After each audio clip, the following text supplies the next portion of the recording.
Dad read the payroll audit twice after Marty blamed me at his retirement dinner. I got accused of messing with payroll at my uncle's retirement dinner, which is a bleak way to end 35 years in the family business. My uncle Marty was retiring from Carter Plumbing after spending most of my childhood calling me kid while handing me invoice folders. My father owns the company.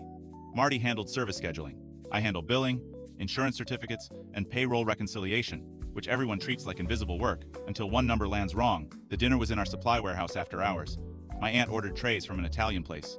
Folding tables were pushed between water heaters and boxed faucets. Half the guests were relatives, and the other half were employees who know that in family companies, cake can turn into testimony.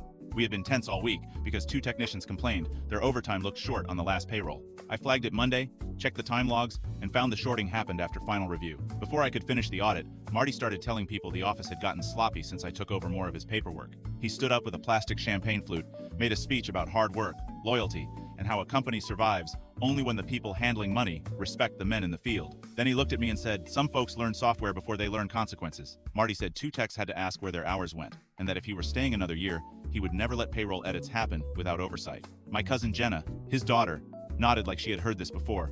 One of the techs was 3 chairs away. I said the edits were not mine. Marty shrugged and said numbers do not change themselves. Then he added that maybe I had been distracted trying to prove I could do both his old tasks and my own. That line was meant to sound fair. It was really an accusation with manners on. Our payroll software logs every post-approval change by user ID. I printed the audit before coming because my father said if we were discussing the overtime complaints after dinner, he wanted it clean and quiet.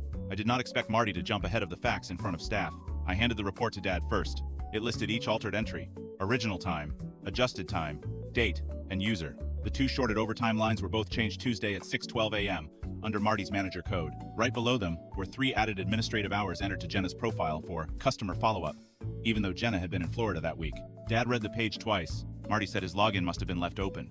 That excuse lasted about 4 seconds. The next sheet showed the edits were made from the scheduling office desktop using his badge login at the same time the alarm system recorded first entry. No one else had been there yet. That was the room change. Now this was not a vague payroll mistake. It was Marty trimming tech overtime under his own code while adding hours to his daughter, then trying to make me absorb the blame at his retirement dinner before the report could catch up with him. Dad asked Jenna whether she knew about the extra hours. Jenna said she thought he was making up for unpaid phone time, which was not helping either of them. One of the technicians asked whether this was why Marty kept saying the office was behind. Nobody rushed to smooth it over.